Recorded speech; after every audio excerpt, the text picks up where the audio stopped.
to all my friends. You're here again with Jen, the Taxidermy Witch, and we are talking about two things today. First, we're talking about mandrake root because it's something that I have, and second, we'll be talking about mayapple, okay, which is also known as American mandrake, and it has a lot of the same properties, but we'll get into that as well in this video. So, first I want to show you the bits of mandrake root that I have. I actually have a giant jar that I got online. It took a lot of research to figure out where I was to get it, but if you want to find out where I got it, I can tell you in a comment, but I don't want to, advertise people just because. So, however, it was advertised as a whole root. Now, no, it did not come as a whole root. I got a pound of big giant chunks, which is awesome because I made it work, right? Because this took weeks to get here. There was only 6 left in the entire shop. I was so excited. I told so many people that it was coming and that I would be using it and sharing with them because I had so much of it and blessing it in the moonlight, which I always do with my things. Anyway, that's the mandrake root that I have, and it's cool because mandrake root the herb itself wants to be a person. At first I have to say, you should use gloves when you touch this because it's poisonous, okay? But the herb itself wants to be a person, and when it grows into a big giant root over a lot of time, it will actually form to start to look like a person, and I'll talk in detail about that in this video as well. So, this is the mandrake root that I have, and you can just kind of pick out a piece, like, for instance, this one might remind you of you a little bit, like, and then this one might remind you of your pet or something. Some people in the house that you want to bless and protect, and then this crinkly one might remind you of Granddad or something like that. I don't know. But what I did, because I just made it work with what I had, I was expecting one big giant root that I was to do the whole proper procedure with, and they do so many things for your house and stuff like that, but what I ended up doing was just, we have 3 people in our home, and these are my 3 pieces here that I treat, and I'll talk about how I treat them, okay?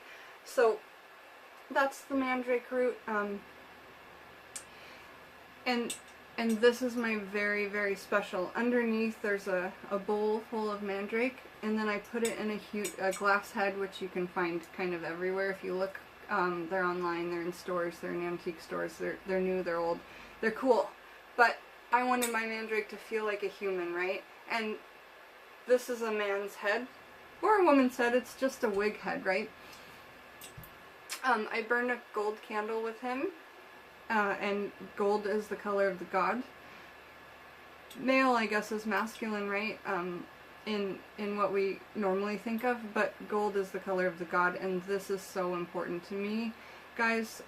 So there's he always likes to be next to a candle, and a tea light goes out quickly, so usually I keep like a 3-day next to him, or a 7-day. I don't let that go out because he will bless my house, okay? And if a name comes to you of in meditation or when you're working with it, and it's male or female, that's how you know what your plant is, what your mandrake is. So, that's how I made my work when I didn't end up getting the legendary big plant. So, let's see, what I want to first talk about is this little book here is what I'm going to be referencing a lot from, and it's Scott Cunningham's Encyclopedia for Magical Herbs. And it is something I use every single day, guys. The information I get from it is brilliant. It covers so many different things. The page on mandrake is huge. I'm going to read from it, okay? So, first thing to say about the mandrake root. There's quite a few different names for it, but the names that I really liked were brain thief, gallows, mannequin, and semi-homo, meaning a partial human. And you'll understand later in this video when we talk about the mayapple why it might be called a partial human, because they have a lot of the same properties, okay? It's also called Zauberwurz in German, and that means the sorcerer's root. Okay, there's a lot of names for it. The gender is masculine. All herbs have a gender, whether it's male or female. Gender is masculine, again, gold candle. Planet is Mercury. Element is fire, and I think that's why he likes to be next to the fire so much, you guys. The deities are Hecate and Hathor. Powers are protection and fertility. Now, I don't use this for fertility, I use this for protection of my home. That's why having it in the glass head with the candles, everything that he says he wants to me and my intuition, or on the app during meditation, things like that, I truly take in as words from him. This plant is absolutely magical. It's one of the most potent things I've ever worked with, and there's a few of them, but this one's amazing. It seems like all the poisonous things are really potent. Just be careful, guys. Use gloves. Use gloves and a mask if you need to. Wash your hands, the whole deal. Alright, back to the properties and such. The magical uses, I'm going to read from the book because they're long, okay?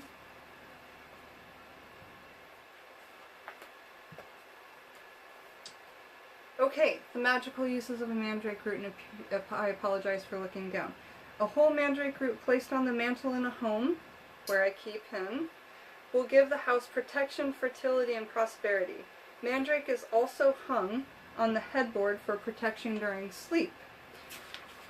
Carried to attract love or worn to prevent contraction of illness. Okay, so think about that. If you're out there and you're doing your thing and you're hooking up with people or whatever you do, you could make, an amulet or a talisman to carry around with you and your gear, whatever it may be, and that could protect you from disease, things like that. This is just a full, wide range of protection, which is great. Those are my words, not Scott Cunningham's. Now we're back to Scott.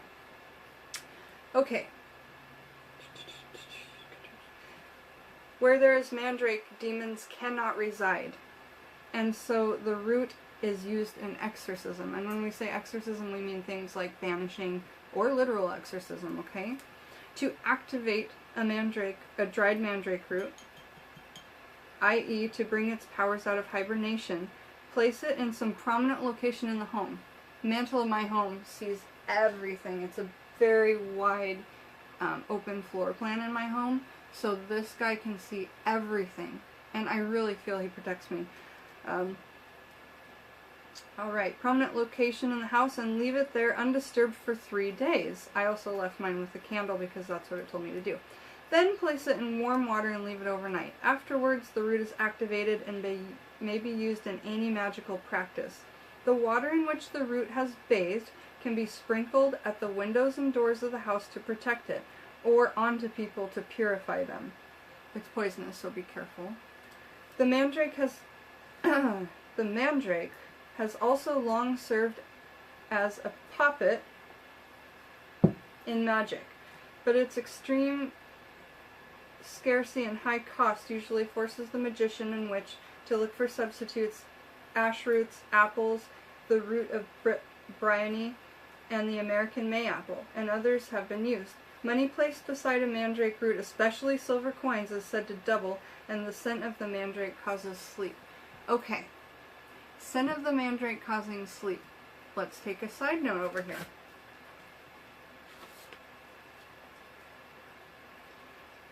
In cinema, I love the band Tool.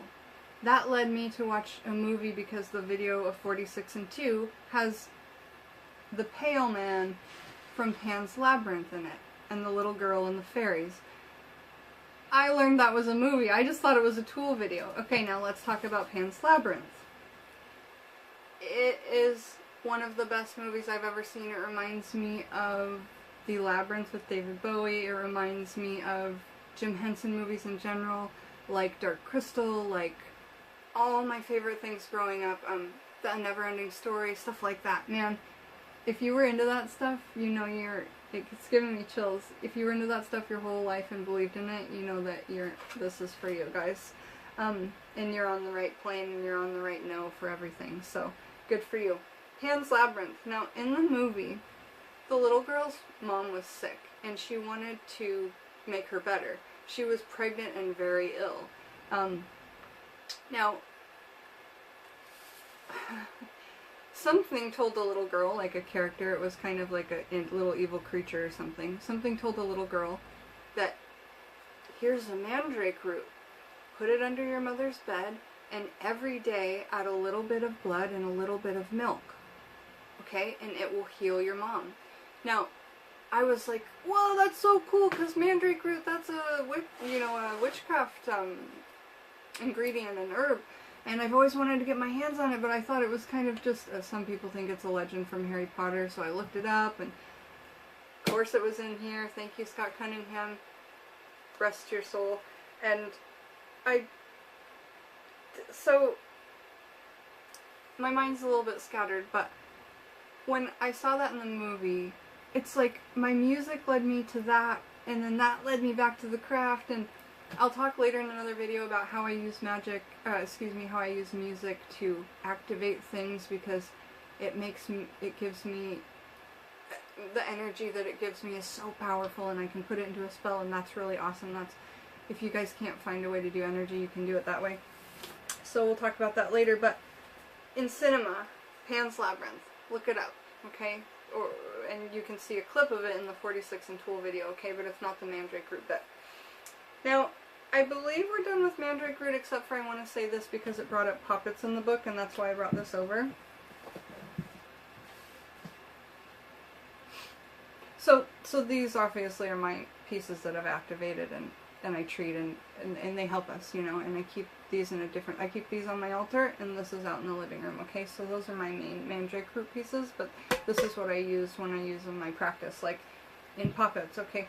So these are my poppets, and I form them out of paraffin wax that you dip your hands in, like at a manicure. Well, the stuff on the top of that, it kind of like isn't hot, so I peel that off, and then I form these little dolls. They are for good. They are not for bad, just like everything that I do, you know, ish. And so what you can do is you can put, because mandrake root is so productive and so healing, and it's got the fertility too, if that was something you wanted to do, you can mold the herbs, whatever herbs. So in this book it's great because you can look up all the protection herbs. Then go to your herb cabinet, see all the ones you have, write them down, put them in your puppet. So when you're building your puppet or doll baby or voodoo doll, I guess you could call them, but I call them a puppet because that's what Scott Cunningham calls them, and I like it. You can just open up the belly, you know, put them in there. If there's an issue in the brain or a mental issue, you could open up the, you know, when you're molding the headpiece, mold those herbs into there. If they have arm pain, mold some pain herbs into here. Leg pain, you get what I'm saying, guys.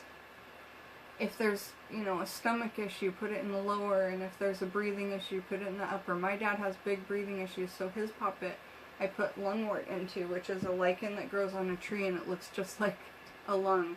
It's pretty amazing how nature creates things to look like, oh, that must be for my breathing because it looks like a lung. You know, it tells you. It's pretty great. Actually, it's amazingly beautiful. So, now we're going to talk about the mayapple. I don't have any to show you, but I'm assuming that it looks, you know, a bit the same. Alright, also poisonous, or temporarily poisonous, okay, because first off I'm going to talk about cinema so that you know what I'm talking about. The cinema would be Snow White for sure, and possibly Sleeping Beauty. I'm not a big Disney, I mean I watched it as a kid, but I kind of probably blocked it out. So anyway, Snow White I've rewatched as an adult, post learning witchcraft and using the practice, and there's so much witchcraft in Disney movies. Just rewatch them, guys, especially the early stuff. Fantasia, oh my gosh, wand, hat, calling things out of the mountain, they come out, you know, if that's not, and then Mickey's hat's a 33, Disney's got Club 33, look into that. I mean, I'm a big conspiracy lover, not a conspiracy theorist lover, you know, I mean, let's look into it, let's get the information, but it's all out there. Anyway, that's what put her to sleep, and they thought she was dead, and then she woke up, right? So, a mayapple, so the top of a mandrake root becomes a bush, and then apples come off of that. When I'm talking about this mayapple, it's just the American mandrake root, but the apple that comes from the top of the mandrake root, that's what Snow White, possibly Sleeping Beauty ate. And lots of people in history. Man, people thought that their loved ones were dead because when you eat the apple that comes from the mandrake root, you know, the mandrake root's below, the apple's on the bush above, looks just like a regular, like, crab apple, I believe. When you eat that, you're fine for a while, you get sleepy, you go to sleep, and your pulse slows down so much that when they check it, they would say, they're dead. So back in the old days, they used to put, after, you know, they realized that this was happening, because sometimes they kept their dead out for days, and then they would wake up and, oh my god, that would be something. I would be super shocked to have that happen, right? But they started realizing that this is possibly why, and they, you know what they did? They put, in the coffins, they put a little pole, and it went all the way 6 feet under, up to a bell at the top, so that if the, you know, whatever you call him, the groundskeeper, the man, was there, and he heard this bell from underground, oh my god, I mean, that would scare the crap out of me, but I would, you know, then you dig up the body, and it's like, ah, you know, and that was for other things besides, you know, the apple of the mandrake, but I'm just telling you a little bit of what I know that actually pops up in cinema, because, you know, other than Harry Potter, obviously, and the Harry Potter legend is also legend in a lot of witchcraft, I've heard, you know, when you unearth it, you're supposed to wear earmuffs, because the scream of it coming out of the ground, wanting to, you know, be with into the human world, will kill you. So they, what they used to do is they used to, because this legend became so, you know, believed, true, and, you know, I don't know if there's any documented cases, but when we have a legend or something like that, you know, we knock on wood, right? But they would put earmuffs on, like crazy ones, wear helmets, and tie dogs to the root, like with rope, and then a hungry dog, and then put meat out in front of it so that it would rip the root out, and you would have, you know, your thing on, and nobody ever heard if it screamed, right? Because they had these helmets on. Anyway, I just think that that's a really cool legend. But now let's talk about the mayapple that Scott Cunningham talks about in his book. Alright, so it's a poison or a temporary poison, aka the American mandrake, or hog's apple, or duck's foot. There were other names, but those were my favorites. The gender is masculine, the planet is Mercury, the element is fire. They're very similar, Scott says. Powers are money, okay? So they have that for a different power, alright? Magical uses, as a substitute for the European true mandrake, its uses are practically identical.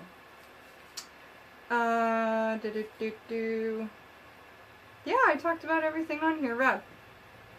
Oh, we were trying to grow some because we want to grow all of our own that we can.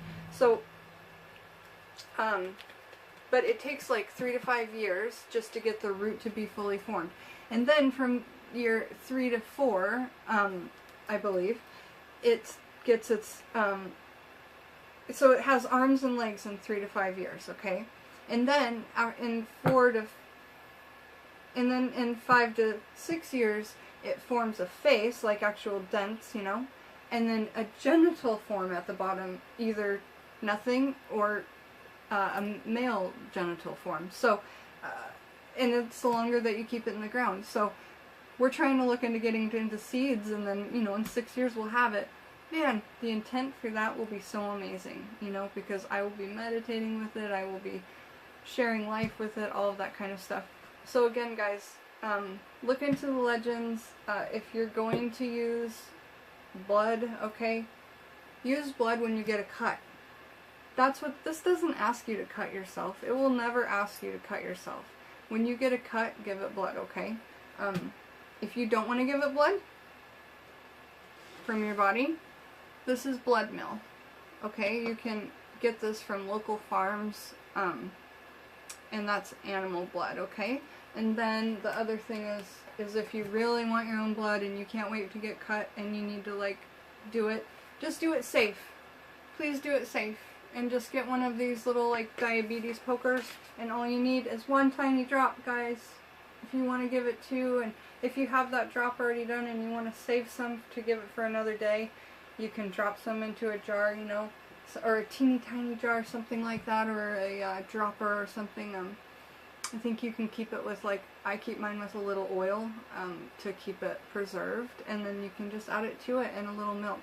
So if you get your hands on this, and if you want to know how I got my hands on mine, I sure will send you a message and answer your comments. So leave those below, and make sure to give your Mandrake some fire if it asks for it, a name if it asks for it, and look into the legends and all the information. And Scott Cunningham's, again, his encyclopedia for magical herbs is one of my very, very, very favorite things. So I use it every day. Thank you for joining me again, you guys. I hope you enjoyed. Blessed be, and my beautiful bees, come back to the flower and see my next episode.